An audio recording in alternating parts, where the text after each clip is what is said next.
நல்லா ரின்ஸ் பண்ணிவிட்டு இதை வந்து நம்ம நல்லா துவைச்சிட்டு அதுக்கப்புறமா காய வைக்கணும். பரவாயில்ல, ஃபஸ்ட் இது வந்து நல்லா சக்ஸஸ்ஃபுல்லாக வந்திருக்கு. அடுத்தது இந்த பிங்க் கலர், இது எப்படி இருக்குன்னு பார்க்கலாம். ஹஹா, சுடிதார்லாம் பேசாமல் இனிமேல் நம்மளே போடலான்னு நினைக்கிறேன். நல்ல ஒரு ஒயிட் காட்டன் வாங்கிட்டு இந்த மாதிரி பண்ணால் நல்லாயிருக்கும்.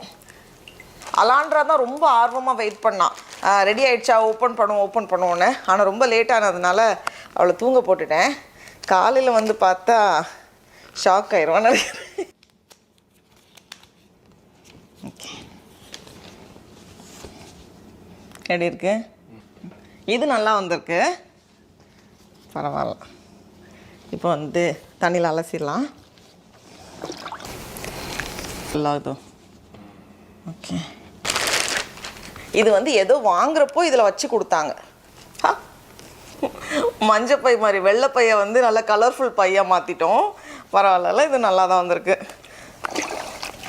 ஃபஸ்ட் டைம் ரின்ஸ் பண்ணும்போது கொஞ்சம் அந்த எக்ஸஸ் கலர்லாம் போகும். அதுக்கப்புறமா நல்லா சோப் போட்டு டிட்டர்ஜென்ட் போட்டு நம்ம துவைச்சிடணும். அதுக்கப்புறம் கலர் போகாது. நான் வந்து இனி வந்து என்ன பண்ண போகிறேன்னா டிட்டர்ஜென்ட் போட்டு துவைக்க போகிறேன். அதுக்கப்புறமா நாளைக்கு காய வச்சதுக்கப்புறமா நம்ம வந்து எல்லாத்தையும் ஓப்பன் பண்ணி பார்க்கலாம். ஆனால் இங்கெல்லாம் வந்து கொஞ்சம் டை கம்மியாக இருக்குது. அது வந்து ரொம்ப அதிகமாக இருக்குமோ அப்படின்னு நினச்சிட்டு இதில் கம்மியாக போட்டு பார்த்தா ரொம்ப கம்மியாக இருக்குது. இங்கெல்லாம் வந்து படவே இல்லை. நெக்ஸ்ட் டைம் வந்து நம்ம கரெக்டாக மாற்றிக்கலாம்.